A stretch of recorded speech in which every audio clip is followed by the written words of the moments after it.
Welcome back to part 2 of our conversation with the incredible Jamaal Bonnette, also known as Connflique. In this half of the interview, we're diving even deeper into Jamaal's world, exploring his creative process, his profound spiritual journey, and the role mental health plays in his art. We'll also discuss his community impact, his vision for the future, and how he continues to use his work to empower and inspire. If you thought part 1 was powerful, you won't want to miss what's coming next. Stay tuned and make sure to subscribe for more episodes of Narratives in Black. Growing up in an inner city, Brockton, I'm sure there's a lot of violence, a lot of things that you have seen in your neighborhood. Sensitivity in our Black community, it's a very tough conversation to have. It is. What are some conversations that you've had? Because you talked about your mom a lot. So Yeah. it's giving like y'all locked in, and you have a really good relationship with her. Yeah, she tells me, the real. She has no filter, so I get to know exactly how I'm looking, how I'm sounding, how I'm presenting myself. Doesn't matter the setting. How do you receive that? Like, I know you receive it in a positive way now, but can you Yeah. bring us back to like your younger self when you were talking about 26, 27? What did that feel like per se to receive, negative connotations about where maybe you live, where you grew up, or negative connotations about yourself? What was your way of receiving that feedback back then as opposed to now? I would internalize it. It would almost end up being my reflection. It was bad. It was really bad. It was a bad mental game I was playing with myself. I don't know how else to say it other than it would literally almost become my reflection. Like I would embody that negativity, prove those words or those things correct, whether it be wrong or right. So that was how I internalized, and that's how I used to react and act to, comments and things like that. Yeah. You think that maybe where some of that anger would come from? Oh yeah, most definitely. Yeah, doing all that work, being able to reflect on it now is funny seeing the smallest things that would make me upset. Um, you know, Not to say people don't relapse, like I still get mad or whatever, Of course. but there are different ways to go about showing or acting on your anger. Like I tell my friends this, I tell students this, like it's okay to be upset. Like it's okay to be mad. All of that's valid. But what you do with that anger is what matters. Don't mismanage it. Don't acknowledge you're upset. Let's acknowledge that anger and let's find a way to release it. Or let's find a way to calm it. However your anger needs to be put back to baseline, let's find a way. You know what I'm saying? Like the three-headed dog in Harry Potter was the harp or whatever. How they end up falling asleep. But like however you put that beast back to sleep, let's find a solution, because lashing out or saying something that you may regret, you're gonna look at that and be like, I could have handled that differently. And by then it may be too late. What you're talking about, it sounds like to me, is emotional intelligence and being able to control your own emotions, which in turn leads to better actions, which is also better for your overall mental health. That's crazy, but it's really, really good. And you said from Trying. 26 to 27, and now you're 31. So looking back, did you think 4 or 5 years is a long time? It doesn't feel like it. It sure doesn't feel like it, but 26, 27, that was almost like COVID year. What was that? That was like 2020? right at, Yeah, That man. whole COVID nonsense, I don't even remember the years like that, but it was around that area. Like it was around like going back to grad school. I was like, all right, man, like you gotta get your shit together. I don't know if I could swear, but No, you're like fine. you got you But let the one slip. you gotta get it together. You gotta get it together. So, I did that work and I'm still doing work. I'm still buying healing journal workshops, looking at things to do with students, and I'm like, oh, I need to do that exercise. So I'm going home, I'm doing the exercise, I'm figuring out how it made me feel, and then I'm making sure to speak on that before the students do the exercise. Like, you may feel a little uncomfortable. Like, this is an activity where you're gonna have to be vulnerable. So yeah, it's a lot. It It's a is. lot, but to be able to understand your feelings is necessary. And yeah, I'm still working now, but like, It's worth the work. it is. It's worth the work. It is. What are some of your long-term goals for your art and your impact on both the local community and the broader art world? I have a lot of dreams, man. To I have a lot of dreams. My biggest goal is to somehow connect my 9 to 5 into my 5 to 9. I feel like I'm really close. I've been saying this to all my people for a while. Like, I feel like I'm so close to figuring it out. I just don't know what I'm missing. It may be a connection. I don't know. But my long-term goal for my individual art is to just continue to expand. I had the opportunity this year to have my art in a couple different states. So it felt great. My art was in San Diego, it was in LA. My art was in Jersey a couple of New times. York City, New York. My art was in what's that? St. Louis. So Missouri. yeah, Missouri. Yeah. So I had the opportunity to have my art be in a couple different museums this year, It's which felt beautiful. great. I want to continue to expand, maybe overseas. We'll International shorty. we'll see. We'll see. Shipping prices are kind of ridiculous. Yeah. It's like it was $900 to ship my painting to LA. Wow. That's and that's a big deterrent for artists as well. It costs a lot of money to ship your art. Because you're So investing in yourself yeah. while also trying to obtain the investment for your art. So I've been working more with like the local states, like Jersey, Connecticut, New Hampshire, New York, states I could drive to so I could Yeah. drop the art off.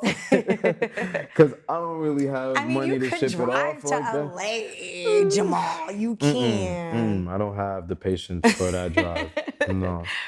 But long term is to continue to expand, get into more galleries. I would love to do some more community murals. I've done a couple student facing murals. I've done one community mural in Brockton. I want to do larger community murals where there are community members actively working on the mural. A couple of my friends have inspired me out on Lowell. I've been doing work with the community and having them paint community buildings and roads and things like that. I want to continue to do that, apply for, more substantial grants and things of that I nature, know that's right. Yesterday's price is not today's price. It sure ain't. And that goes with like products and things that you have to buy too. Like, supplies are Yeah. not the same price. Inflation. So continuing to hopefully make money off of my art, showcase it more places, do more community things.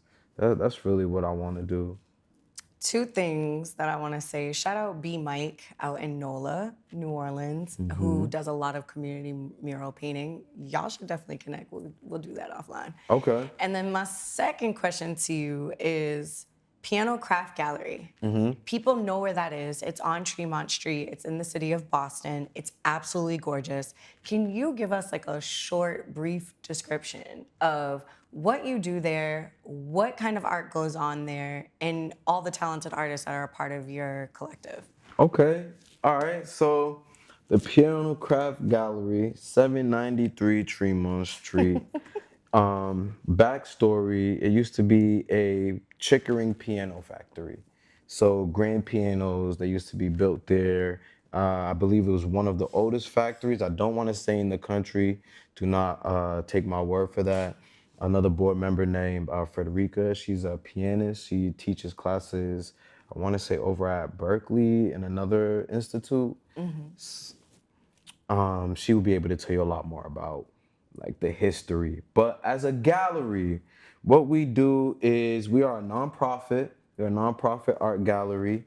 We host community events. We host private events. We do rotating exhibits each month. The art varies that's in the gallery. We do open calls for multiple artist exhibitions, and we do run through our solo exhibitions early June. One of the main things that I do for the gallery being on the board is I help with event programming. I mainly help with the larger or so events and things like that. I help creating the event contracts. I also help with, I mean, all the board members help with deliberation on what's going to be the rollout for the next year. We kind of deliberate the following year in this year. So 2025 is already set in the gallery. We deliberated on that last month. Wow. So things work like that at most galleries. So you're kind of painting 2-3 years out, thinking. So that's mainly what I do there. Host a lot of events there, poetry shows. We have open mics, So Far Sounds, the sets there. We do comedy shows. We have vintage thrift shops come through. We do children's classes and things like that. We have arts over anxiety. They do classes in there as well. Wow. We do a lot. We house artists if they want to do like little mini sets, practicing and things like that. They can come to the gallery. They claim the acoustics in there are amazing. They are. So they like to come and practice and things like that in there. Jazz bands, you name it. We do a lot in the space, and the team's amazing. I want to say we have 8 board members. I've been on the board since 2018. Eric I was gonna say Eric that's- Grau is the president. Yes. That is my guy. He is a great person, and he's the rock that holds us together. We have Herbie on the team. We have Tajane on the team. Jeffrey on the team. Rebecca on the team. I'm on the team. Frederica's on the team. And we have Kamal on the team. Ooh, if I'm forgetting anybody, it's gonna be bad. It's okay. I don't think I am. I do not You think I said 8 am. people. That was about 8 names. Yeah, that was 8. Yeah, It was 8. yeah. It was 8. So we're all artists, but we have our individual mediums. Jeffrey works in fabric.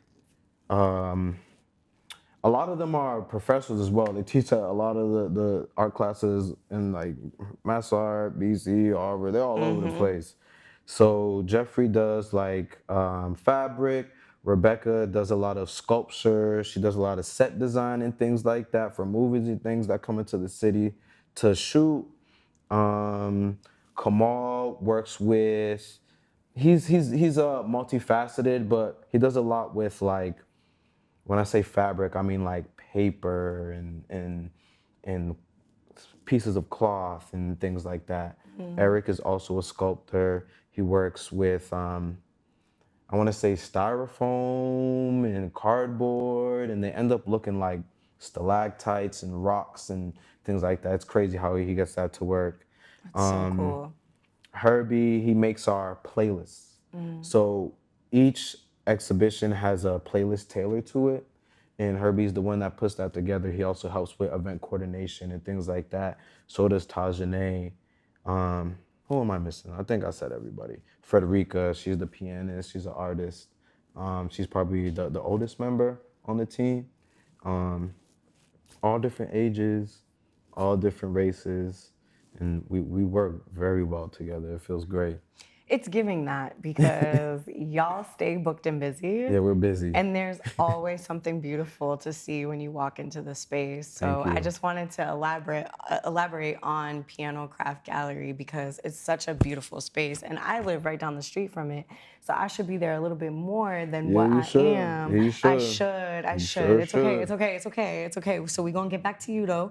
If you could give one piece of advice to your audience or to our audience that are watching right now, perhaps something you would have wanted to tell your younger self, what would it be and why? You are exactly where you're supposed to be right now. Keep going, keep pushing forward. It will not be easy, but it will be worth it. Okay? Okay.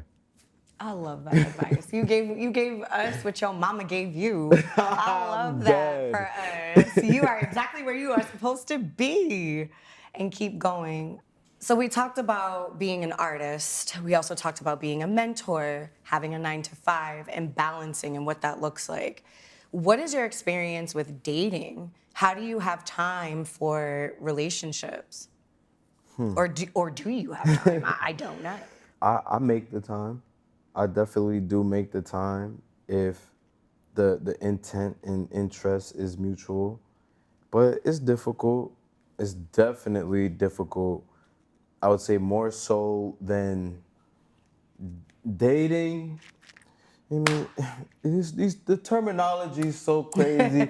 Talking, dating, Seeing each seeing, other. going out. I'm just gonna say dating and in a relationship, right? It's easier to date, I would say, because you're not really obligated to necessarily fulfill the needs 100% of another person. No expectations. Being in a relationship as an artist is difficult, I would say, from my experiences. Just, one, people like you for what you do. I'm a painter. That correlates into that needs a lot of personal time to paint and to do work.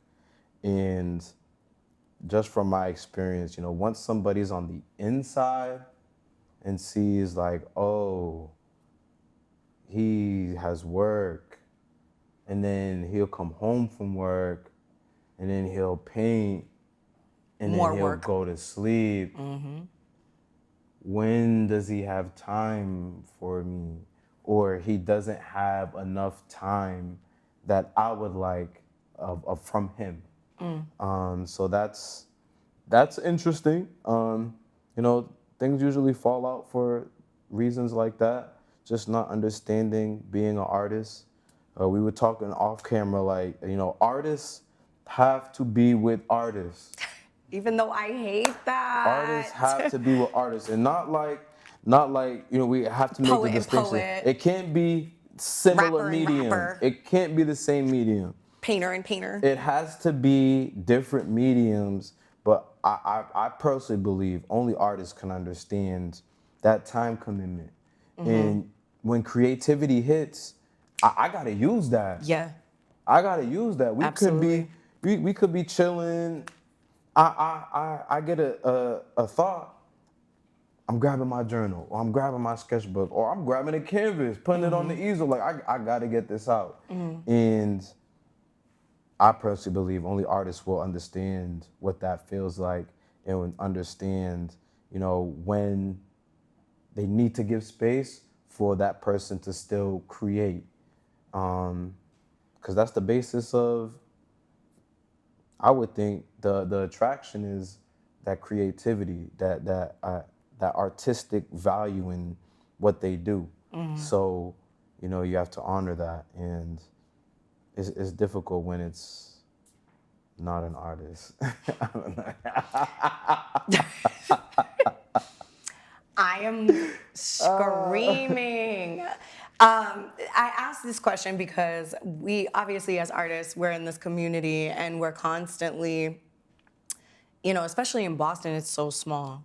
Like everybody knows everybody.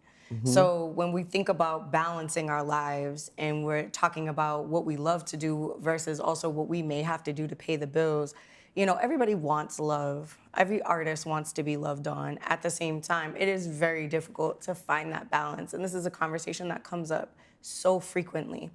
But I agree with absolutely everything that you said with artists having to date other artists because, again, it is an understanding. I haven't been in a my toxic relationships have not been with artists. Oh, So I have a a completely different different experience. experience. I have a completely different experience. So it's like I'll say, all right, when I get home today, I'm getting straight into my creative mode. Like, just to let you know. You know what I'm saying?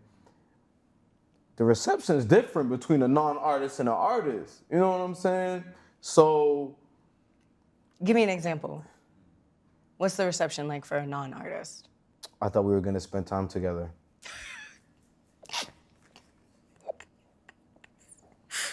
Oh my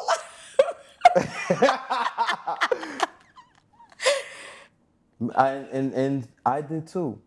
But this spark of, I gotta get this out. Yeah. I gotta get this out.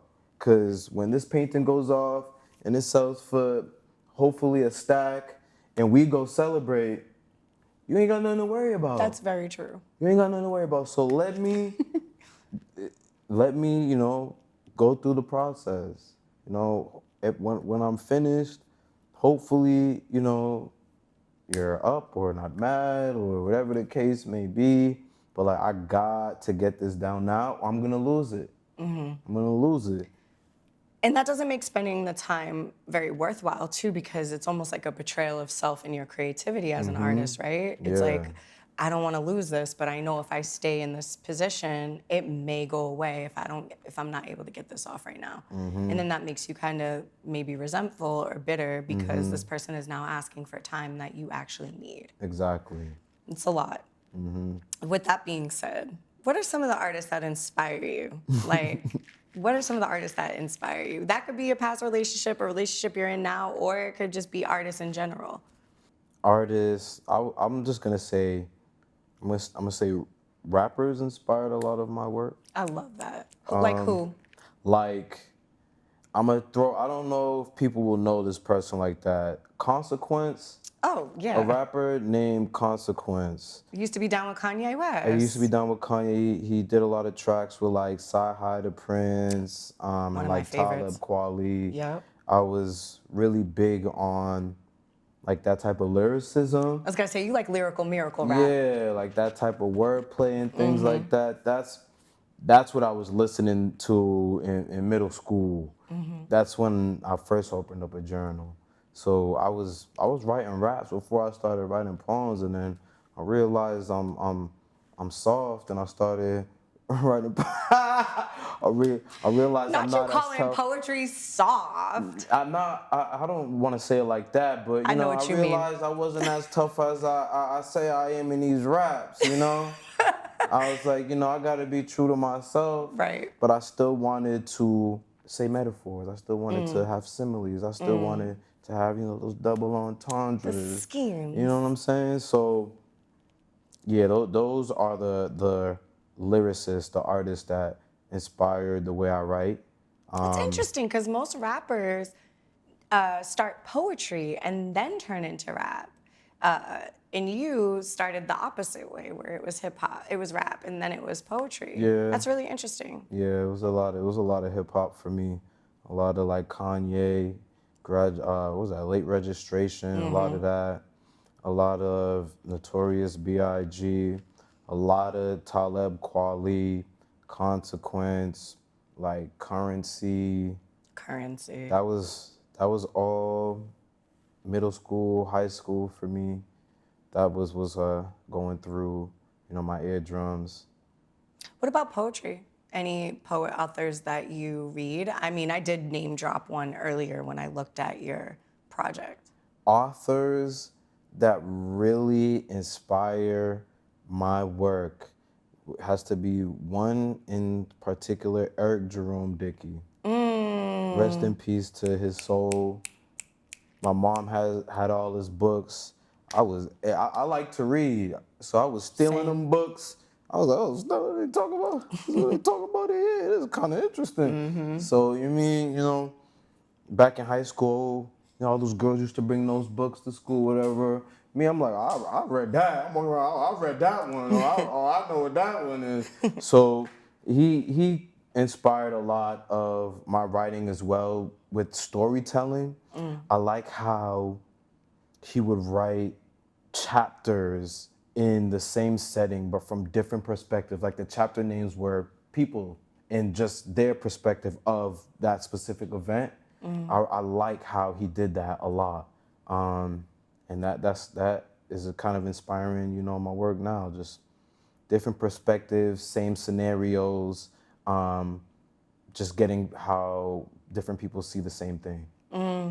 It's really difficult as an artist for some artists to be able to write from a third person or different POVs. It is really, really difficult. I find that most artists will write from a space of personal experience because it's a little bit easier for them. But I think it takes a certain particular talent to be able to capture other people's stories outside of your own and incorporate that into the bigger picture of whatever you're creating. Yeah. We talked about your mom. We did. And how, you were stealing books from her. What's her inspiration to you? I mean, my mom, I guess she just wants me to be great. I don't know how else to say it. Looking back, I mean, when I was young, I used to hate it. Whatever, just high expectations at all times. I used to hate it. But looking back at it, she just wanted the best for me. And also looking back to see how much she supported my art, it's kind of crazy. Like, my first easel, my first oil paints, I was probably like 17, maybe 18. She got those, probably even older. She was like, I know you like to do this. Like, I know you like to. Here's some oil paints. Here's the canvas. Here's a big old sketch pad. Like, just do it, like, you know what I'm saying? So she's always been pushing me to do more, always, asking questions, and just looking for me to be great. She expects that out of me. At this point, I'm not ashamed of it, nor am I upset about the high expectations that she has placed upon me. But yeah, I think that's just the motivation right there. It's just seeing my immigrant family, both my parents from Trinidad, and I mean we ain't rich, but like we ain't broke. Right. So just seeing The hard work. and still to this day, like, my pops was working 2 jobs until I want to say maybe a year ago, 2 years ago. Wow. Like, still to this day working hard, and it just shows me like I shouldn't be taking any days off. Like, my folks didn't take any days off. My mom ain't take any days off. So it's like, why should I be taking any days off? I was already put in a better position. So by the time I'm their age, I need to be either where they are or in a better position. Or beyond, yeah. Because that's what they expecting. That's why she bought me the supplies back then. That's why she asking me what I'm painting next. That's why she like, what you got lined up next? You know what I'm saying? What merch is next? Or how come I didn't get a hoodie?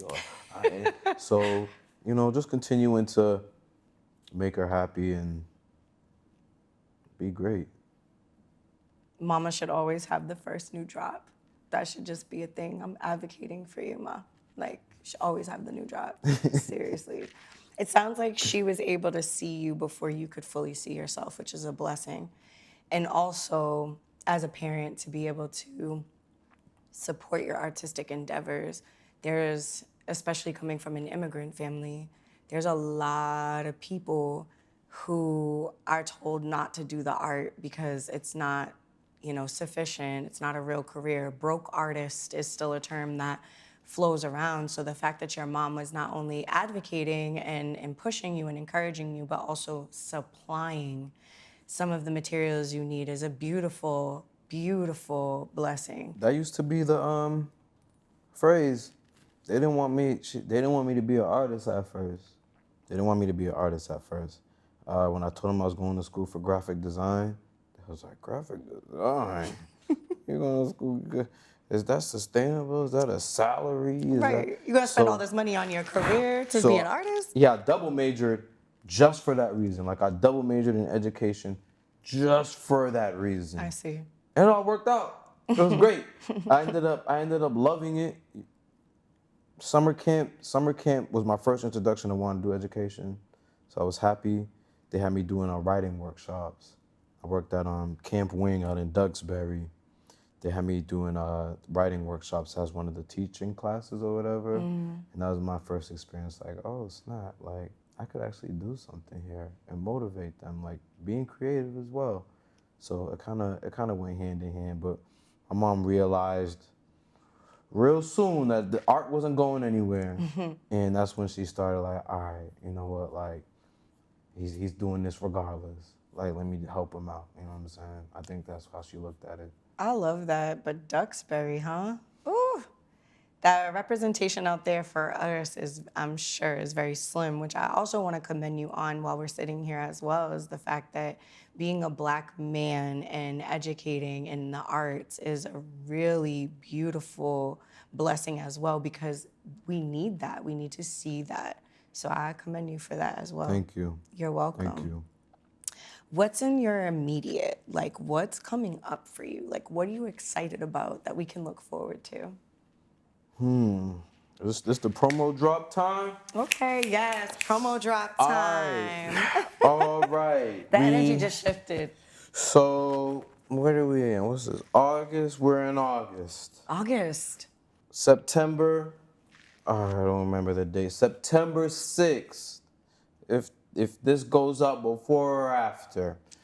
Not December. What did I say? September? You said See? September 6th. September. See, I'm over here. It's December. September. No, it's September. Okay. September 6th, Piano Craft Gallery. I'm doing a listening and paint party with the wonderful Miranda Ray. Ooh. You should definitely come out to that. Tickets and all that. You'll see it wherever on my social media.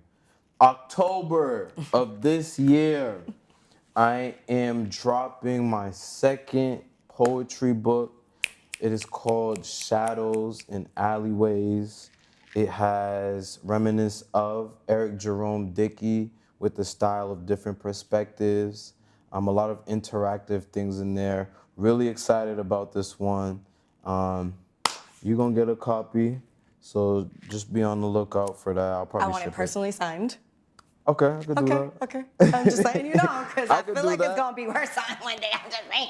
I could do it. And then I would say December for the Piano Craft Gallery, we have our board member show at the end of the year. Come out to that. The opening reception is always beautiful. Open wine bar, food, music. So that should be something you should come out to. And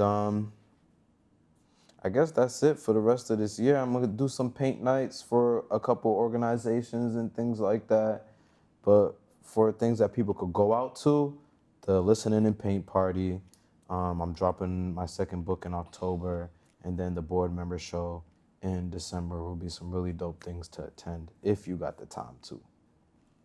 And also get in touch with you if anybody has interest in the Piano Craft Gallery, and understanding that if you wanted to plan something, to just look you up and book with you directly. Yeah, just reach out to me. My Instagram is at CONNFLIQUE. Now that we've had this conversation, I can say that I made that name up because the same way Consequence spells his rap name. It's CON. I think it's CONSEQU, like QUE. It's a QUE, whatever. That's exactly why I did it, just to keep with that, play on words, conflict, but Yeah, conflict. Something a little jazzy. It's giving just to throw French. that. So that's my IG, or you could check out my website with my art, with my merch and things like that. What is it? The29thberry.com. So the 29, the numbers, TH, so the 29thberry.com. You could see everything there. My performance that I did on Outspoken Saturdays. Shout out to Amanda Shea for that. You can see my performance on there. You could see the videos that I do for like my merch with my poetry, all my art pieces, and links to connect with me and things like that. And shout out your videographer too, because those videos are fire. I think the last one I saw was at the beach. That was so beautiful, and like the cinematography on it, it was giving like old school film kind of way. I like that a lot. Yeah, man. Shout out to my boy Mello Vieira. He holds it down. My first paint night in Brockton was his first recap video. Wow. So we connected way back. What was that, like 2017, maybe 2016? Wow. We connected way back, and yeah, we're still doing work to this day. So keep the people who support you close. I'm gonna just say that. Yeah, because y'all been locked in, ain't no switching up. Yeah, And it's you could great. tell by what you produce that relationship is a really positive one. You all feed each other in that. I love that. It is. It's great. I just want to say thank you. Thank Thank you. you, thank you, thank you for being here, for having this conversation, for getting very personal, and just giving us all of you. We really appreciate that. Thank you. We'll hope to see y'all at the next Narratives in Black. My name is Amanda Shea with our guest Connflique, and we'll see you at the next one.